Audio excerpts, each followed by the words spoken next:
Praktika me teorinë këtu është nata me ditën, s'ka piklidhje. Jashtëtet I shikojnë. Dhe ashtu ka ndodhur edhe me afatet e paraburgimit. Për shembull, ish drejtori I RTS-s nga gjykata europiane I thanë: "Ore, këto afatet me këtë njeri çfarë janë bërë? Keni mbajtur në burg kot sepse nuk kishit gjetë prova dhe çfarë janë? Çfarë keni bërë?" Prandaj them që ne duhet kuptojmë qartazi, loja politike është gjë tjetër, a janë fut plumba apo nuk janë fut, a ka marr depon apo nuk ka marr depon, a ka pas depresion, a ka pas tension, është puna individuale e shëndetit të tij apo të veprimet të tjera të cilët ne nuk I dim. Por ajo që do të jetë kosto e rëndë për qytetarët shqiptarë që përsëri ne do pagojmë lek, e ata tjerë do të fillojnë të marrin pension kot, është që këtu do të kemi një rast shumë të madh në rast se pas 4 vitesh, nga sot që flasim, 4 vitesh, Erion Velia e çon rastin e tij në gjykatën europiane dhe në themel të rastit, dhe sikur të jetë dënuar, dhe ai jo vetëm merr ndosh problem, por detyron gjykatat shqiptare të rihapin rastin e tij,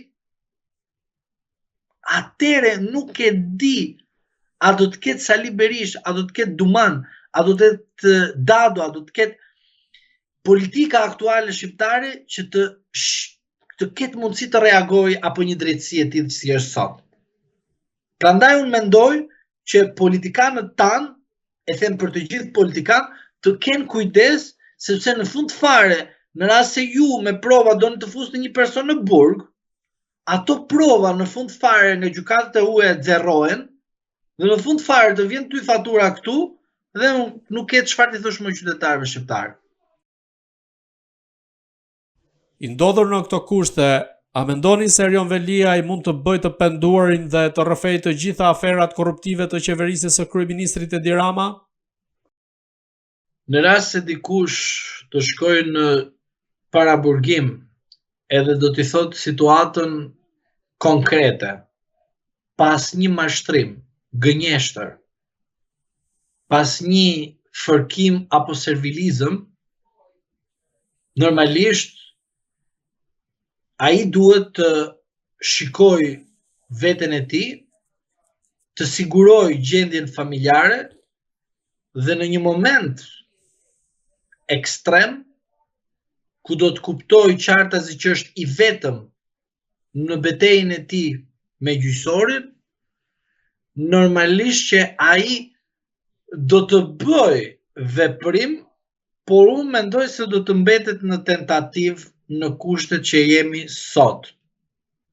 Por ai do të luaj diçka tjetër. Çfarë është? Goditje, diplomaci, sulm. Ne nuk do kuptojmë asgjë. Pse? Sepse ai do të bëjë një strategji tjetër. Strategjia është që ai do të përcjellë mesazh drejt për së drejti ndaj Edi Ramës. Që të bëhemi penduar, dua të shikoj, më ke lëshuar apo jo? Do më lëshosh apo jo? A kam qenë I lëshuar që në fillim dhe se kam kuptuar? Këto janë 3 pika të cilat do t'i kuptoj Erion Velia me kalimin e kohës, por nuk mundet t'i kuptoj vetë, sepse ai kërkon një tjetër kërkesë nevojë ekstreme, rrëfimi. Rrëfimi nuk do të jetë tek prokurorët, do jetë tek prifti, se ne dim që mëkatet më të mëdha si penale apo morale I bëjmë tek prifti, dhe nuk I bëjmë tek prokurori, se në rast se do t'i bëjmë tek prokurori, legjitimohet burgimi. Por duke qenë se Velia do të vinë në një moment që do të kuptoj qartazi që nuk ekziston më mbrojtje ndaj tij, para se ai të shkojë të rrëfehet tek prifti I tij, do të çojë mesazhe gjatë gjithë kësaj kohe ndaj Edi Ramës, derisa të vi shqyrtimi I tij në kolegjin penal të masës së sigurisë. Gjatë gjithë kësaj kohe do të keni një strategji të re ndaj Veliajt, i cili do të jetë goditje, diplomaci dhe sulm. Por asnjëri s'do kuptoj mesazhin, por çdo goditje, çdo mjet diplomatik dhe çdo sulm do të jetë drejt për së drejti ndaj Edi Ramës. Ndërkohë thuhet se Erion Veliaj ka kërkuar edhe psikiatër në burg. A është kjo një strategji e tij për të manovruar me drejtësinë, apo ndoshta që mund ta përdorë më vonë në një farë forme për t'ia hedhur drejtësisë në këtë rast? Atëre, ne duhet kuptojmë që zoti Veliaj kërkon psikiatër. Kjo nuk është diçka që e favorizon. Psikiatri kuptohet qartë që është një person i cili do të vlerësoj në rast se ky person ka pas dieni ose ka pas më mirë ekuilibrim në aspektin mendor me veprat penale që ka kryer, ose nuk është i aftë të kuptoj anën procedurale penale që t'i përgjigjet gjykatës, kur gjykata thotë se ke emrin, ai thotë komshit nuk e kam këtu, ose partia nuk ekziston dhe nuk është këtu.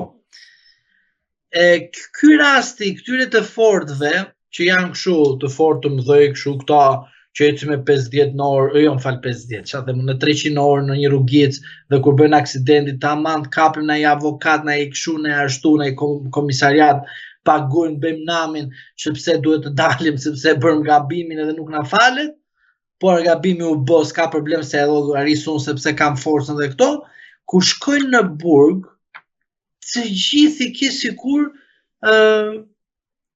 kanë dalë në një manastir dhe ishin murgj.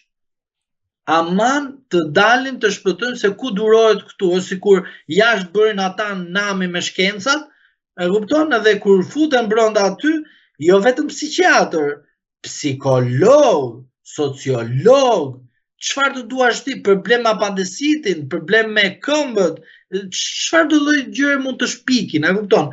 Thjesht vetëm këta të fortit të dalin nga kjo, sepse asnjëherë nuk e kishin menduar që ore ka rregulla këture. Ku po shkon ti më, kush je ti më? Çdo gjë ka rregull. Prandaj psikiatri besoi që në rast se do ta merrte para se të përfundonte në burg, ose më mirë duhet ta kishte marrë që në 2015, sepse ai psikiatër do bënte punën më të mirë bashkë me një psikolog. Në çdo moment edhe do t'i ulte këmbët në tokë, se mos t'i kishte në ajër, si gjithsej të kohë ka pas në ajër këmbët, dhe përveç kësaj dhe truri ka qenë mbi ajrin. Pra ka menduar zoti Veliaj se në çdo moment ai ka pas një komunikim me Zotin dhe jo me popullin. Dhe gjithmonë psikologu dhe psikiatri duhen në këto masa, sepse duhet të japi tek personi atë çfarë duhet, çfarë të japi të kuptoj ku ndodhet aktualisht. Sepse zoti Veliaj nuk e kërkon për të shpëtuar, se do duket si quhet ajo zdroms, ne jemi zdroms, ai ishte burri më i mirë, po, pra do duket si një zdroms, a kupton, s'ka kuptim. Një person që thoshte që ne që kemi zdromsa, ky që ka i shëndetshëm, nuk e kuptoj pse do psikologun.